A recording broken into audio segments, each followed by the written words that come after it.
Early on in my ministry, I got used to preaching barefoot. And I remember when I was in the Navy in Hawaii, it was really easy because I had sandals on most of the time. But there was one person who was just so impressed because, Moses was barefoot and all that. Well, what really happened was one of the first times I preached, it was in my father's pulpit, which was raised. And I had on my 3-inch heels, and I backed up and bought the farm.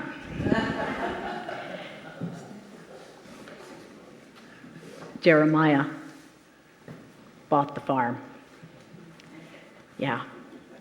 Let's look at the context for today of the story as it appears. Jeremiah is a fixture. He has been a prophet for 20 years. His message was not in any way a welcome message. He was called the weeping prophet for a reason.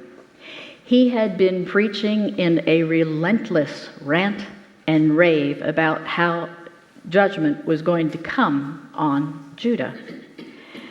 There would be destruction, there would be death, and no one would escape the fate that God had in store. That was Jeremiah's one-note message. And the king was sick of it. So what did he do? He called the law, threw him in jail. And right in the middle of all that happening, Babylon coming toward Jerusalem. What happened? Jeremiah goes out and buys the farm. Now I gotta say, the phrase buy the farm, we use it as a negative often. It started after the First World War, or during the First World War. Soldiers, of course, died on the battlefield. It was bad. Toward the end, we just used our boys for fodder in France, sent them up, run the Germans out of bullets. But one thing that came out of that is the families received a death benefit. And the death benefit was in the amount equal to what it cost to buy a farm. And so the young soldier is said to have bought the farm. Yeah. Hope in the midst of tragedy. And so we have Jeremiah, who bought the farm. He could probably see the burning of Babylon coming toward Jerusalem. He knew that that property would be worthless in a very short time. And I have to be fair to Jeremiah and point out that he had to buy the property. It was Torah law in Leviticus 25 and following. It said that if you have to sell your property, if you're getting destitute, you must sell it to the closest male heir, and then that person who buys it is obligated to turn everything around, make that property prosperous again, and then return it, redemption, return it to the original owner, usually the year of Jubilee. Hope in the midst of disaster.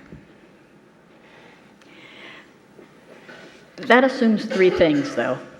It assumes that God divided land among the Jewish people, tribe by tribe, and that they're expected to keep possession of the land and pass it on to their heirs. It assumes that God gave the land to the people for their use, but God is the ultimate owner. And that families are expected to support each other financially. They're not allowed to allow a kin to become destitute. Hope. To ensure that the purchase wouldn't get lost. That's where the earthen jar comes in.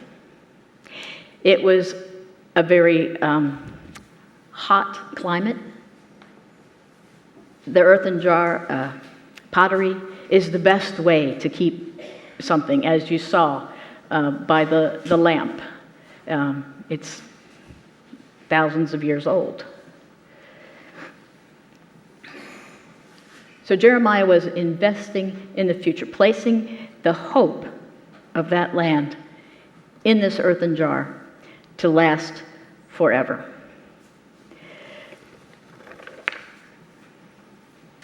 Despair. Despair hits all of us. Sometimes it hits us more than others, and some of us get hit faster than others. Someday it's kind of hard to get out of bed in the morning. We're all human. We all have struggles and difficulties, but our hope is in the future. You know Dietrich Bonhoeffer. Yep. He referred to this story when he was sitting in his prison cell and writing to his fiancée Maria. He wrote, "When Jeremiah said in his people's hour of direst needs that houses and fields and vineyards shall again be bought in this land, it was a token of confidence in the future. That requires faith, and may God grant us it daily. I don't mean the faith that flees the world, but the faith that endures in the world and loves and remains true to the world in spite of all the hardships that it brings us. Our marriage must be a yes to God's earth. It must strengthen our resolve to do and to accomplish something on earth." It's worth remembering Bonhoeffer's situation. He sat in that cell from April 1943 until April 1945, and just days before the end of World War II, he was executed. He didn't know if his writings would continue. He had a large ministry before he died. And as it turns out, hope for the future, he had an even more powerful ministry after his death. It should give us hope in the midst of our despair. We're in a time of wars and rumors of war, earthquakes, hurricanes, other natural disasters, mass shootings, children who take time away from their studies so they can learn the logistics of an active shooter drill, children who live in a cage at the border instead of with their families who risked everything for them, for they are the hope for the future. We are in a time of financial concern, food insecurity, inadequate health care. The list goes on and on, but God reminds us, Jeremiah reminds us that God is at work in our world and in our lives. We shouldn't take the promise to mean that there will be no more suffering. For indeed, the people of Jerusalem suffered terribly, and many died. But the promise is not that they wouldn't suffer, but that Yahweh would redeem their suffering. And that remains the promise for us today. God doesn't promise we won't suffer, but God gives us reason for hope. We have each done something to make the world a better place. 2 in not too far of a stretch, I can say that we've each bought the farm. I think of Martin Luther King Jr. He said, "The arm of history is long, but it bends toward justice." King knew he would not see his dream realized in his lifetime. He knew that the struggle of Black Americans had been going on for centuries. This year we celebrate the 400th year of enslaved blacks in America. There's been progress along the way. The slaves were freed after the Civil War. But it took 99 years for the Civil Rights Act to be signed into law. It's taken decades of bitter struggle to enact that law with any measurable progress. And there's always more to do. A few years ago, 40 years after Martin Luther King Jr. was assassinated, we did elect a black president.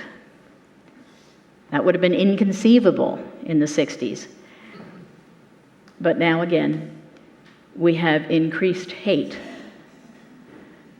against anyone who's different.